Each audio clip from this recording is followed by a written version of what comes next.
The following is a production of DallasCowboys.com and the Dallas Cowboys Football Club. How about them Cowboys? Yeah! Go Cowboys! Blowing out of the backfield, exploding down the sideline. This is Hangin' with the Boys. Now, your hosts, Nate Newton, Kurt Daniels, Jesse Holley, and Shannon Gross. Hump Day, right? Yeah, Hump Day! Hump Day! Looking live at Tostitos Championship Plaza outside Sports Center. Hey, it's 1, 2, 3. We're going to get a flag, man. Star in Frisco, Texas, where it feels like spring outside. It's 62 degrees, feels like 59. The high will be 63. The low will be 38. In the back, keeping us live and local. Today's he's at work. Chris Beam. I'm at work. You at work. 3-time Super Bowl champion Nate Newton. Kurt, 1 pump Daniels, because 2 pumps now get you a flag. Shannon Little Shirt Gross. And I'm always. All right. I'm always. Hey, There you go. a little kidney shot in there. You know what I mean? Oh, yeah, good kidney shot. And I'm always your boy, Salt and Pepper Pop. Salt and pepper. Together, we make Hanging with the Boys, the sports talk equivalent of Braille people. Feel Us when we speak. Wingstop is here.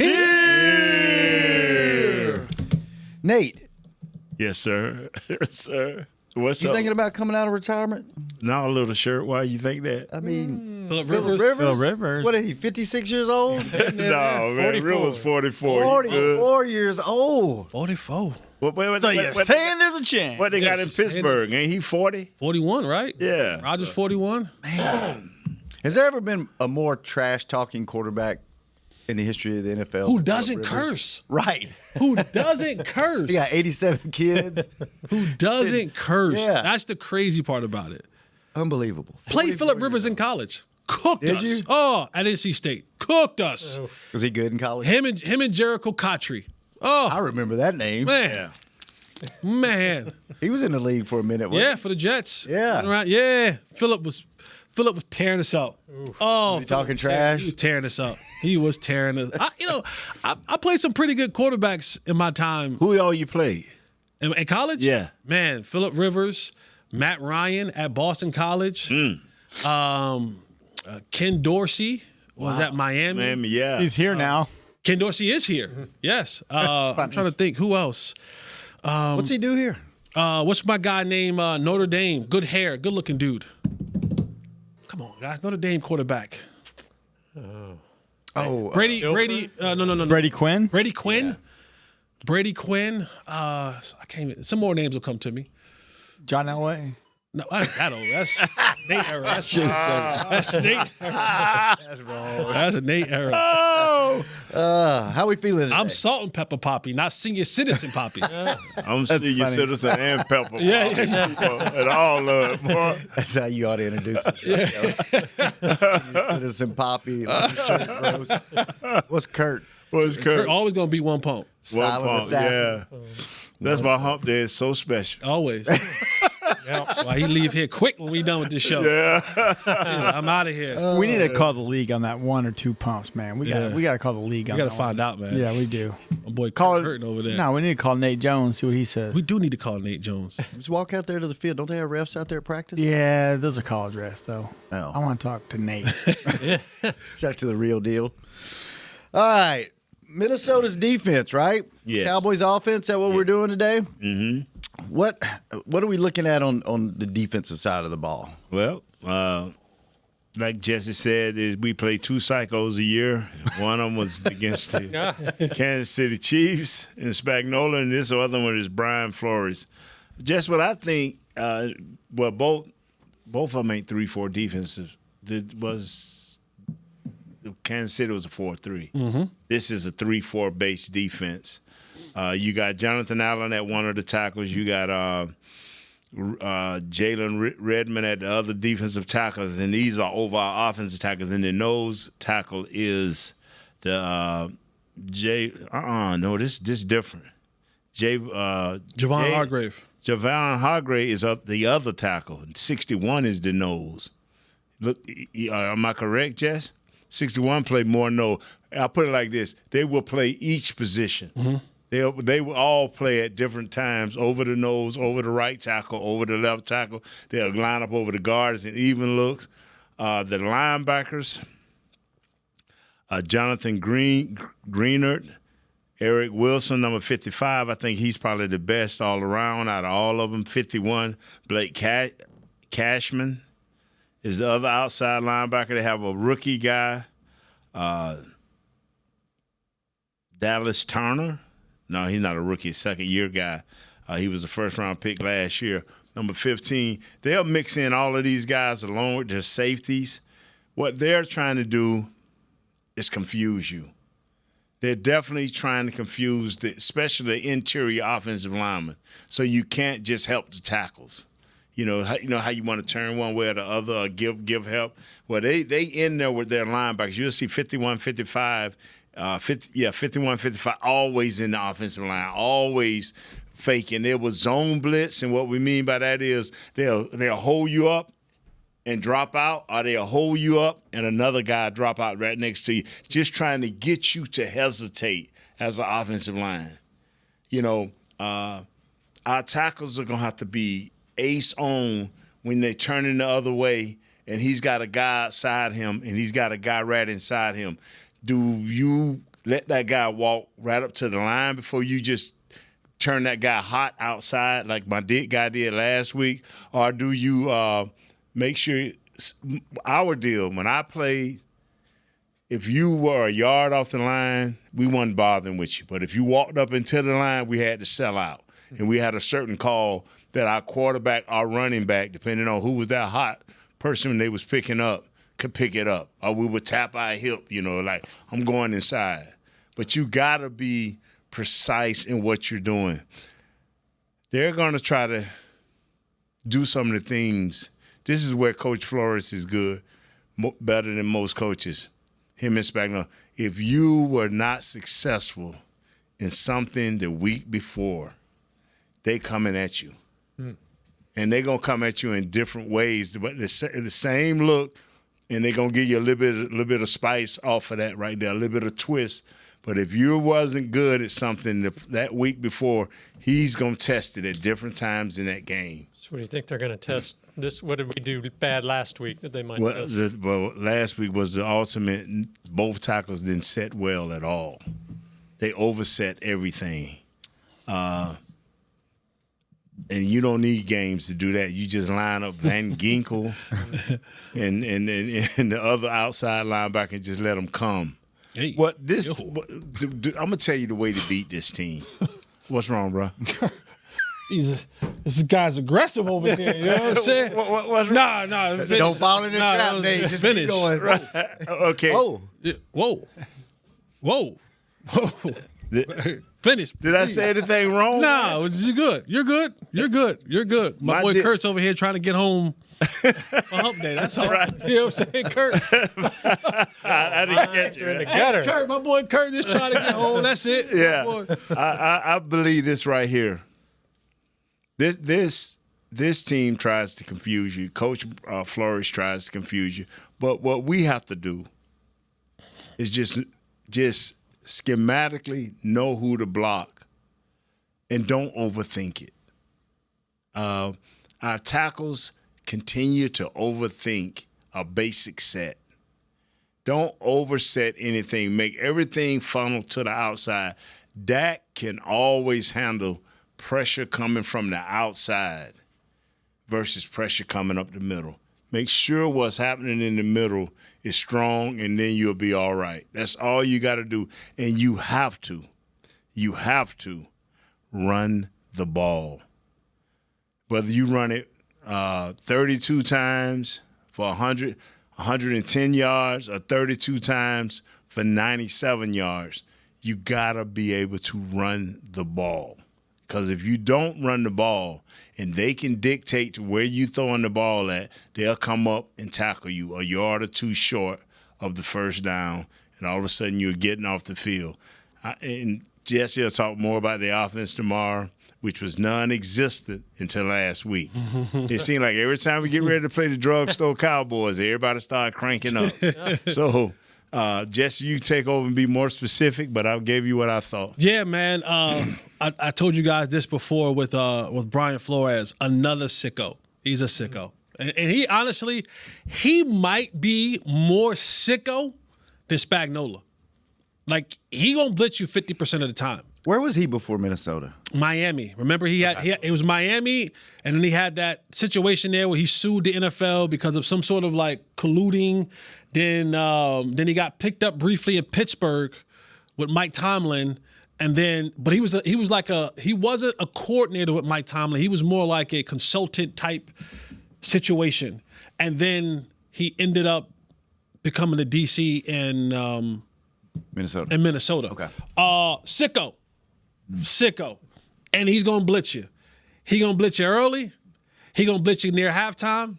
He going to blitz you late. He is going to blitz you. He's probably one of the most blitzing coaches in the National Football League. And to Nate's point, he is going to try to confuse you. And they rank first in blitzing, 43.3%. Yeah, blitz percent. Yeah, they're going to listen, I'm not making this up. And here's where they want to trick you at. They want to trick the center. Okay? They run what I don't know what they call it now, but they called this when I was playing, a cross dog. Okay? Cross dog blitz is we want to basically, it's self-explanatory, cross, blitz in the A-gaps. Why does that matter? Because what they're going to have is you're going to have stand-up linebackers standing up in those A-gaps. And once that center or quarterback declares who's who, and he snaps the ball, those two guys, if my microphone is the center, the two linebackers will be standing in both of those A-gaps. That means on each side shoulder of that center. At the snap of the ball, one's going to go one way and the other's going to loop around. What they want is when that center and whoever that running back is in the back, confused. Because I want two chasing one so that other one can come free down the middle of the pike. And then now it's coming down. He's coming free right in the quarterback's lap. Or if he's supposed to get help from a guard or something like that, again, they want that confusion. They want that back to jump over here because he think he has this guy in this gap, and then all of a sudden now, when it plays out, he has to kind of almost work back to the other side with no momentum and no power. That now, because the reason why the middle blitz works is because I get the quarterback to drop his eyes. Because if the quarterback is getting rushed from the outside, go watch tape all year long. Dak Prescott has been amazing. Two hands on the football, eyes are still up, feeling the pocket presence. I step up, I step over to either side, but I never stop looking down the field. But when you got to look down that gun barrel, now all of a sudden I go from looking down the field to looking down at that guy coming at me. And that's all they want in the sense of you now have to pick your eyes back up and reprocess what you saw before you dropped them. Now, either we're going to get a sack, we're going to get you to have an off-kilter throw, or we've done something else in the back end where you missed a guy and now you throw it to an area and it's intercepted. That's what they want to do. They want to confuse you. They're going to have formations where they're going to have 7 guys. They may have 1 or 2 guys down in the three-point stand and the other 5 dudes standing up. And you don't know who coming. You don't know if they blitz it from the A-gap, they blitz it from the end, they blitz it from the... And all of a sudden, at the snap, they may overload one side and that side blitzes. The other side drops in coverage. They'll rotate the coverage down. So that's what they want to do. You have to be very clean in your communication up front. I tweeted this earlier today, and it was funny because I think that's Cooper Beebe's dad. Like, he liked it. He favored it or whatever it is. Because I said, Cooper Beebe and Javontae Williams have to communicate. They have to have an understanding of who is going where, and so that we're both not chasing the same guy. Because if that happens, it's going to be a lot of sacks on Dak Prescott in the pocket. How do you practice against that? Because it's very unconventional, and it's one thing to watch it on tape, but it's another thing. How do you dedicate resources to Don't ask the wide receiver, ask the offensive lineman. Because I was going to ask me. I'm like, hell, don't ask. Great question. Ask the dude who went to the Pro Bowl for playing offensive line 6 times, and not the guy who's just trying to get a job weekly in the offensive line. I was going to add on to what you were saying. Then he asked the question. years ago, when they first started, this ain't always been a thing where it's been mass confusion. Denver kind of started that a long time ago, where they started bringing up all the guys to the offensive line, standing guys up, and Belichick perfected it. He perfected it. Well, what teams started doing was, instead of saying we don't have enough hours in the day, because what people started doing was made, like this team, the reason you have to respect it, because now everybody, you look at the sack list, you'll see this guy got 3, this guy got 4, this guy got, so you got to respect everybody now, because everybody's rushing and getting sacks. Whereas before, it was 4 or 5 guys and you knew who they were. Well, what teams started doing was, especially with the shortened hours, is now you'll see guys, whereas everybody would set 2 to 3 yards deep, now people are go back an extra 2 yards to make sure to see who's coming. And the turn protection is nowhere. You don't have nobody turn nowhere. If you got a guy in front of you, you set back off the ball. You get what I'm saying? Mm-hmm. Instead of, I got to stand up and show you. Instead of setting like this here, now you setting back an extra 2 or 3 yards to see who is coming. So you can process. Yeah, process that. But what Jesse's talking about is when you have the 2 guys in the A gap and you have a definite possible of that cross, you got to let the center know. You got to let that guy in the backfield know. You got to let the quarterback know. With a tap, you can either tap, which, I'm staying with this guy. No matter if he crossover, I'm still going with him. Or the running back got to say, you know what, like Darryl Johnson, whoever you don't get, bro. Darryl was ready, and you got to stay in a squatting position. You can't be up high because your body can't move fast enough. But if you down, you can move. And Darryl used to just sit back there and wait. And whoever we didn't get, he would get. But now if you got turn protection, you getting picked. That guard that's coming with you got to push you on over until the last minute, and then he'll fall back off on the access. It's a tricky thing, and if you stiff as a running back or you stiff as a lineman, you ain't gonna make it. You're just not gonna make it. Sounds like chaos. It does. You said like chaos. Sicko, Jesse. Mm-hmm. All right, He's just trying to confuse you. Yeah. It's working. Yeah, I'm confused. 33 sacks. They're in the middle of the group, so it works. They got 33 sacks. All right, let's take our first break. When we come back, more football on Hanging with the Boys. Be right back. You know you want those Wingstop boneless wings. With the boneless meal deal from Wingstop, you get 20 boneless wings in 4 delicious flavors and a large order of fries for just $16.99. What are you waiting for? More wings, more flavor, more bang for your buck. The $16.99 boneless meal deal from Wingstop. Order now from wingstop.com. Valid at participating locations for a limited time on orders for pickup or delivery placed via wingstop.com or the Wingstop app. Prices may vary by location. See wingstop.com/offers for full details. At Batteries Plus, we don't just sell batteries, we recycle them too. So don't toss your old ones. They're packed with critical materials we can reuse. Come in and recycle old lithium batteries found in your power tools, power banks, wearables, and small electronics. You'll score a chance to win Cowboys tickets, a VIP experience, and more. Join America's team and recycle with Batteries Plus, the official battery recycling partner of the Dallas Cowboys. Batteries Plus, the experts in charge. Cowboys fans, SeatGeek is the only primary ticketing partner of America's team and here to help you experience all the action this season. SeatGeek makes it easy to find the perfect seats to the perfect game, so you can be part of all the touchdown celebrations and momentum-shifting takeaways this season. Whether you're getting tickets to Cowboys games or to any other live event in DFW, SeatGeek is the place to do it. SeatGeek is the official primary ticketing partner of the Dallas Cowboys. SeatGeek. How about them Cowboys? And how about those Hillshire Farm Little Smokies cocktail links? We're big fans of both. After you enjoy the game, keep the celebration going with our savory, delicious Little Smokies cocktail links. Whether it's bringing incredible flavor to your family gatherings or surprising friends with mid-game fuel, Little Smokies cocktail links are sure to be a crowd pleaser. Get yours today at your local grocery store and enjoy them your way. Hillshire Farm is proud to be the official protein of the Dallas Cowboys. Hillshire Farm is calling. Back to Hanging with the Boys.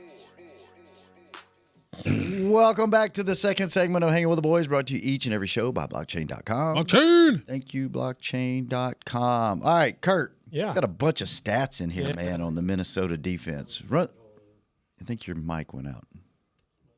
Hearing me? Oh, there we go. Why don't you run through a couple of these for us? Okay, where do you want to start here? Well, we've been talking about all this blitz stuff, but Dak has been good this year. Yeah, the blitz. absolutely. So, in some way, I mean, he's like PFF has him rated 5th in passing under pressure. He's on top on what they. He's been good. He's been good so. against blitz his entire career. Like that is one of the things that he's been really good at. So, in some ways, are they playing into his strength? Yes, all right, they are. Okay. Now, here's the thing that. Again, this is why I talk about Brian Flores being a sicko, is because what is the thing that we talked about the most the last couple of weeks, and it came to like fruition last week, was the slant route. The thing about the way that Brian Flores plays his defense is when you blitz that many guys, because they'll zone blitz you and they'll just straight up sometimes man-to-man blitz you. You got to catch them. You got to catch them in it, because that's when you're able to hit your head on the goalpost or at least get a very explosive play. And I like our chances if CD or George gets in the open field. Not too many guys probably from that team going to catch him. Now, what I also will say is that, you know, guys like Byron Murphy, Harrison Smith is a very smart, instinctual football player, plays safety for them. Isaiah Rodgers, another one of the guys, remember him, his time at Philadelphia. I always like to say that these guys at least get pretty decent practice against going up against an elite receiver. Yeah. These guys go up against one of the best every single day in Justin Jefferson. So, you know, speed, route running, catching ability, yak, all of that. These guys are kind of, but they're not impervious of getting cooked either. You know what I'm saying? But they do have practice going up against one of the best. So they've probably seen all the releases that they could, you know, see what it looks like to play, you know, down the field with range and a catch radius. But this is where Dak has really been good in his career, is being able to come to the line of scrimmage, identify what he's seeing, and then being able to have an answer. And if anything, I say the Cowboys need to bring in to their short game. Like this would be one of those games where the short game has to be, because you're not going to have time for the long developing routes, the big deep overs, because of the way they blitz. They want you to have to get the ball out of your hands quickly. So the slants, the hitches, you know, I hope Ferg got his mind right, because the ball be coming right to him, right over the center, or, you know, right there where he needs to hook up at. So there needs to be answers for these level of blitzes that they have. And if they catch them, if they catch them in a blitz, it could be a house call. It could be a house call for the Cowboys, meaning they get the pass to one of their receivers and they just break one tackle. And like Nate said earlier, there's not many people back there because they're all at the line of scrimmage. But also, Dak has to be aware, because Brian Flores is also very aware this is what you like to convert to or audible to, is the slant route. So don't think for 1 second that I won't line up a guy on your right, the defense is left, right? And then now all of a sudden you think that slant is going to be open on the left side. Drops back. And he sprints there at the snap, you know, kind of like Kenneth Murray was supposed to do in that Carolina game, and he hesitated, and he just missed it. Remember that play? Yeah. And they got the slant for a first down in the game. Don't think for 1 second he won't do that. Mug two guys up in there and have one of them sprint out underneath it. So those are the kind of things that they have to be very aware of in that, because they're going to try to bait. They're going to try to bait that. They're going to try to bait that slant route because they look like a blitz. And all right, you're going to check to that, and we're going to undercut it. Is this one of those games where, since you're going to be expecting the blitz and you know Dak gets the ball out really quick, where you're playing chess the whole game to set them up for a double move or something later in the game, and just save that for later and go, okay, this is going to be there when we get this. But you also have to tag them enough to make them go, respect it. We can't blitz no more. Yeah. And the Cowboys have two of the most dominant weapons on the outside. So that's what I'm saying. Like, and that's what Brian Flores, where he'll like I said, he'll sometimes zone blitz it. It may look like man, it ends up being a zone. You're number 5, Kurt. PFF has the Minnesota Defensive line ranked 12th. They're third in pressures, 29 hurries. They're 8th in quarterback hurries, 11th in sack. All of this, what the chess match you're talking about, they ain't giving up a whole lot of big plays. They ain't giving you time. And for some reason, you look at the film and it don't seem like they're tackling well, but you come back to so somebody got to be not right. Either PFF ain't right or my eyes. But you get what I'm saying? Uh-huh. You think that they would have more big plays against them that they record indicates that they should have, but it's their offense. It's the offense is killing them. Yeah.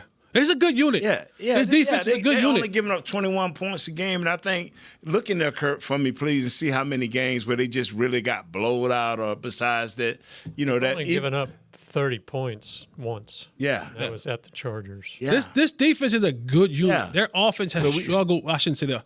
Their quarterback, and we'll talk about him tomorrow, but their quarterback has struggled a lot. This is the Cardinals all over again. This defensive unit is all I'm telling you. This defensive unit is not. This ain't no pushover. So thank you. I had to get you back into the old Jess because you was kind of. Here we go. I had to force him there. You know what I'm saying? Positive misery love company. Like, you want to make me a hater. You want to make me a. This how we do it. This how he disguised his hating. This. Let me put the big hater out front. I'm gonna tuck in behind them. And I'm be like, yeah. Remember the commercial? Remember the cartoon? It'd be like, yeah, Spike. Yeah, Spike. Yeah, Spike. The little dog. Yeah, Spike. Yeah, Spike. That was the little chihuahua. Yeah, you put me in the front to him. Yeah, Jess, hate. Go ahead, hate Jess. And you in the back to us. Yeah, Jess. It worked. That's it, Jess. Got him calling players' names out. Remember when this guy did this and we lost the game? But I'm saying, like, that's the type of stuff that they want to do, and their guys won't flinch. No. Van Ginkel's not going to flinch. Those guys are not going to flinch. They're going to get to their assignment. And that's the thing, is that they could be hit over top of the head for some big plays, but it's just when an opportunity presents, you gotta nail it. You got to. You have no choice. So their secondary really doesn't worry you much. It's just all the. No, the secondary is okay. Like they can cover. They're not scrubs. Like there's no. I wouldn't say that there's no. There isn't a mouse in the house, right? There's not a barbecue chicken like when you go and you play. Adoree Jackson in Philadelphia. You go, we're finding number 8. He is the mouse in the house. He is the barbecue chicken. I mean, these guys, they're decent. They're decent. This is a wild stat. They haven't given up 200 yards passing since November the 2nd, and they didn't give up 100 yards passing. 100 yards passing in the last 2 weeks. Brother, I'm telling you, this defense is not a pushover. Wild. That ball will have to come out of the quarterback's hands quickly. That's what they want to do. They want to dictate the pace. They want to hurry you. Now, again, we have 2 of the most dominant receivers in this game, and one of them should be coming back from concussion, hopefully. The other one should be pissed off. Yeah. Okay? So hopefully. How are they on those quick routes? How are CD and George on the things that they're going to have to do? We talked about the slant. Yeah. We talked about the slant. Well, other than the slant, is there another route? That's all you need against this? Yeah, slant or go. You ain't got time for anything else. That's it. That's it, huh? Yeah, you're not going to have time for things to be developed like that. And I'm quite sure Coach Osmosis ain't going to call his buddy and say, yeah, we're going to run this. All right, we're going to take our last break. They're both good at it. Remember last week? Yeah, I called my buddy. Yeah, I know. I called Kelvin Shepard and told him the slants were coming. I know what you're referring to. Yeah, we'll be right back. Yeah. Fine. INT, baby. Hey, Cowboy fans. Keith Davis here, former Cowboys safety. Keith Davis into the end zone. You know what separates champions from the rest? Making the right move at the right moment. With blockchain.com, that's never been easier. The Cowboys became America's team by striking bold when it mattered most. Now it's your turn. Invest like your icons with blockchain.com. Visit blockchain.com/Cowboys today to get started and learn more. That's blockchain.com/Cowboys. Crown Royal and the Dallas Cowboys are bringing back the Royal Rig for Season 2. See it in action at AT&T Stadium on Thanksgiving Day, where the Dallas Cowboys take on the Kansas City Chiefs, and around Dallas on November 26th and November 28th. Visit crownroyal.com to see where else the Royal Rig is stopping this NFL season. That's crownroyal.com. Please drink responsibly. At Batteries Plus, we don't just sell batteries, we recycle them too. So don't toss your old ones. They're packed with critical materials we can reuse. Come in and recycle old lithium batteries found in your power tools, power banks, wearables, and small electronics. You'll score a chance to win Cowboys tickets, a VIP experience, and more. Join America's team and recycle with Batteries Plus, the official battery recycling partner of the Dallas Cowboys. Batteries Plus, the experts in charge. Cowboys fans, SeatGeek is the only primary ticketing partner of America's team and here to help you experience all the action this season. SeatGeek makes it easy to find the perfect seats to the perfect game, so you can be part of all the touchdown celebrations and momentum-shifting takeaways this season. Whether you're getting tickets to Cowboys games or to any other live event in DFW, SeatGeek is the place to do it. SeatGeek is the official primary ticketing partner of the Dallas Cowboys. SeatGeek.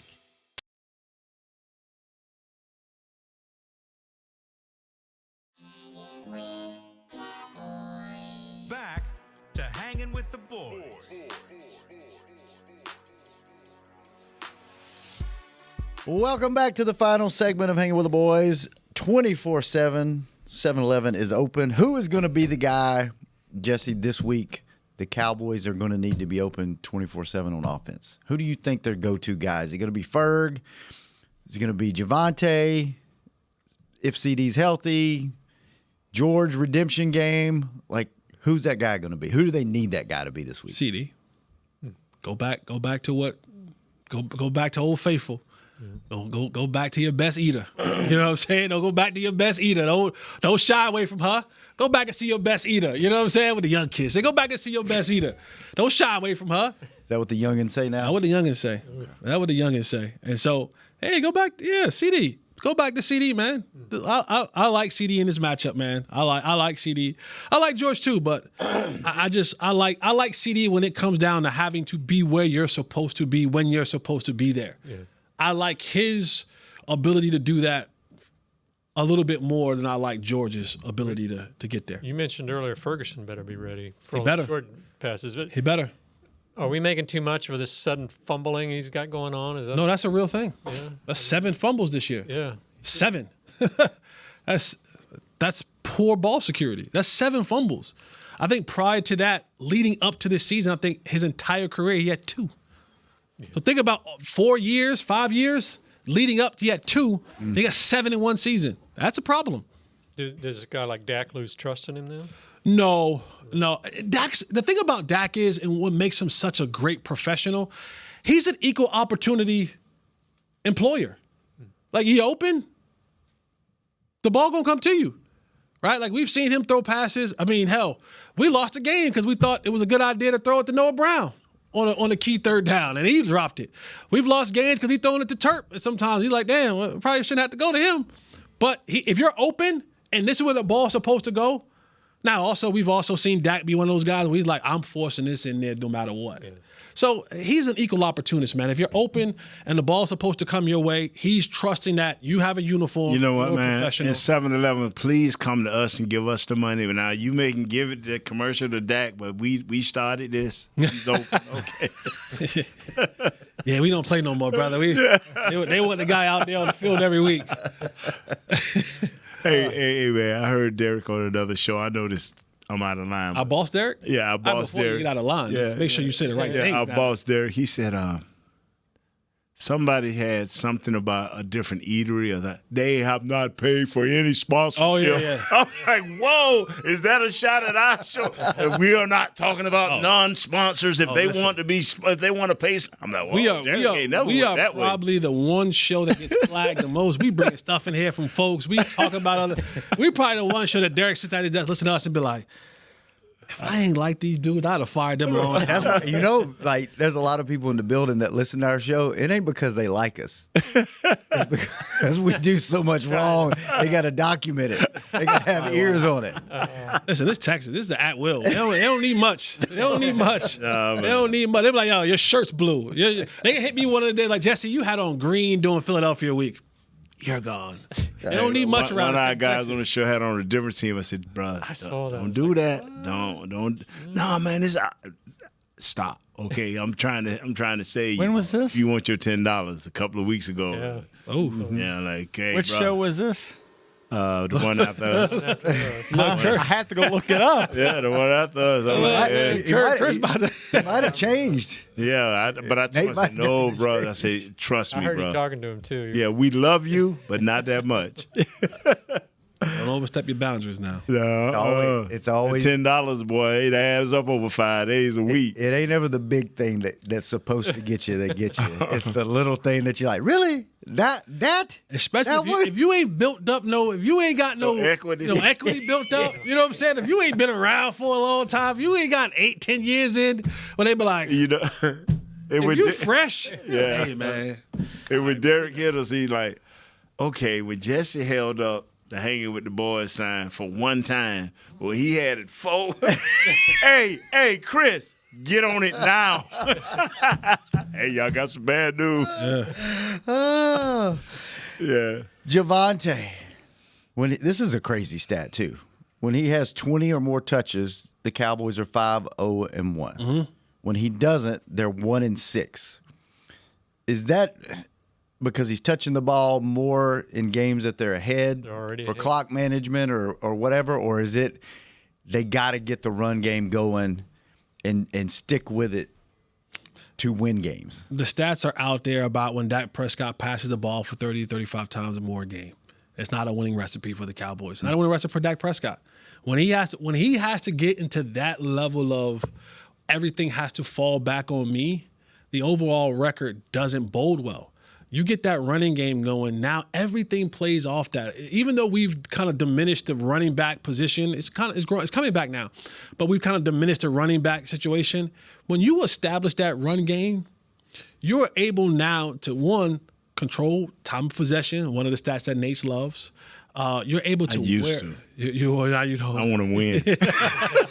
But you're able to have control time of possession. You wear a defense down. Yes, you do. You have more sustainable drives. Your drives aren't 3 and outs. Your drives are now 6, 7, and 8 play drives. You accumulate that over the amount of a football game. When you get into that second, what? How many? 6, 7. 6, 7. When you get to the second half of a football game, that defense is wore down. Now your playmakers are able to break longer runs. You get those explosive plays. Guys are now defenders are now having to come into the box. And when you have guys come into the box, that's an easy indication for the quarterback how he knows when to audible that and get the passing game going. So establishing the run game, and now you're getting those positive yards. Also, you're getting to more. You're getting to shorter yardage on third down. You're not spending third downs in 3rd and 8 and 3rd and 9, where it becomes a lot more difficult to convert. You're spending third down, 3rd and 2, 3rd and 3. Now I can run it. I can RPO it. I can throw it into the flat. Tight ends, the playbook is open to an epic proportion. But 3rd and 8. Everything's a little bit more tight now. Everything's a little bit more tight, a little bit more difficult to get over the course of the game. Most of the time, you usually lose those 3rd down battles in 3rd and long. Just percentage-wise, it doesn't work out in your favor. Now you're 30%, 25%, 35% conversion rate on 3rd downs because you spent most of that in third and long. So establishing the running game with Javontae definitely helps. And when this team is in their play action pass bag, it's a good football team. It's a good football team, and it makes it difficult. It makes it difficult to really just pin your ear back and blitz when you got a good running game going. As a member of one of the best, most dominant offensive lines in NFL history, they call you out a wall. What they call you out a wall? The Great Wall. The Great Wall. Did you enjoy starting the game off running and imposing your will at the beginning of the game more to set the tone, or did you like closing out a game and just closing out a game, closing the run, halftime, and closing out games right before the half, and closing out games? Cause Coach Turner was not majority of the time. He wanted to keep it a little bit heavy on the pass because now he's setting up coverages and he's setting up to see how they're gonna play us. The good coordinators, man, and just to tell you this right here, they always got a game plan because it all leads to the fourth quarter. Just in case you have to, like, that it's a certain corner or a safety or a linebacker, you saving plays for it, and you setting it up and you seeing how some coordinators are truly smart enough to set up a game within a game. And Noah was that guy. So a lot of times you're like, golly, coach, why we just don't open up the game running? He said, well, no, I gotta. Most of the time, we got to set up some things. And just to add a little piece onto the end of that is, in the national football, this is not college. You're not going to see 4 touchdown, right? Yeah, scoring margins. Usually, it's going to come down to a possession or two in the fourth quarter, and that's today's point. If I get into the fourth quarter, do I have the play or 2 or 3 in my bag to go and win this football game? Do I have the unit? Do I have whatever it is? So, because most games aren't blowouts. Why is that? The competition is too great. Is it just it's Ole Miss, equal? Ole Miss is not playing directional school. You know what I'm saying? Georgia's not playing directional school of the South.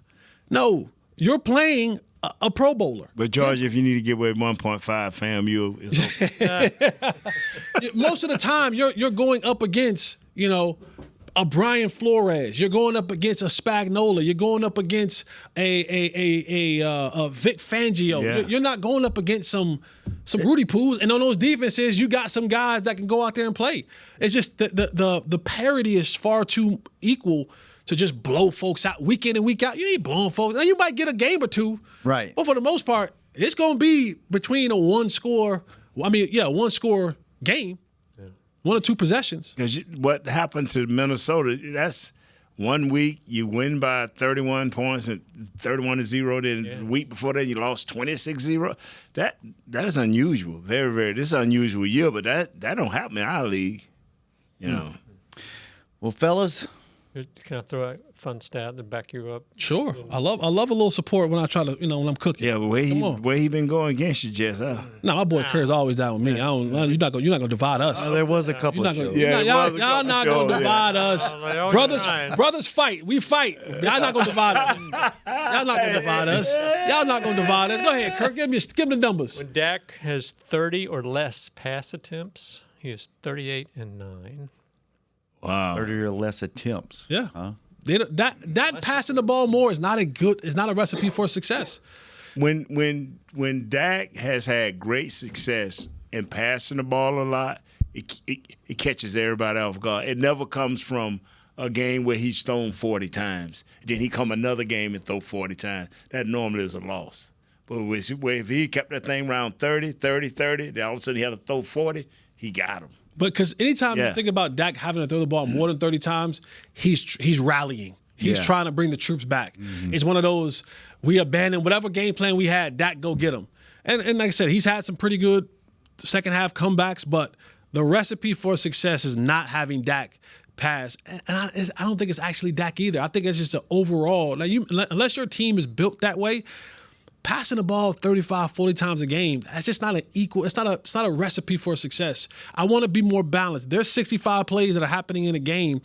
If I'm passing the ball 30, that means I'm running the ball 28, 30. You know what I'm saying? I want a little bit of balance there. I want some balance where now I got you on your heels. But if it's... He's 10-20 when he throws over 40. 10 wins. It's not a great record. Yeah. Wow. You want to have that Ohio State-Indiana game. Ooh, that was a game. That was a game, baby. All right, fellas. Tomorrow, what do we got? Cowboys defense, Minnesota offense. Osa. The McCarthy show. Osa. Huh? The McCarthy show. Isn't that their quarterback? Oh, yeah, JJ McCarthy. Everybody was laughing at that kid. Hey, but there's a little... This is going to be a 24-hour tease. Okay. It's a little revenge action coming from the offensive coordinator of the Minnesota Vikings to the Dallas Cowboys. It's a revenge factor in there. Oh, I didn't realize. Didn't realize that either. I didn't realize he was their offensive coordinator. Yeah. Went from tight ends coach to offensive coordinator. Huh? Moving up in the world. All right. A little bit of revenge factor in there. Let's talk about that tomorrow. That's an interesting little bit of revenge factor. Yeah. We're going with that, huh? Yeah, we're going with that. I don't know about that. Yep.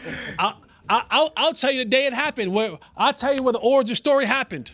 Okay. Tomorrow, tune in. Jesse's got you. Jesse, good stuff. Nate, good stuff. Kurt, good seeing you. Chris, thanks for showing up on time today. Josh, we don't even know if you're ever back there, but if you are, thanks for keeping Chris company. Back tomorrow, same time, same place on Hanging with the Boys. We out! This has been a production of DallasCowboys.com and the Dallas Cowboys Football Club. How about this, Cowboys?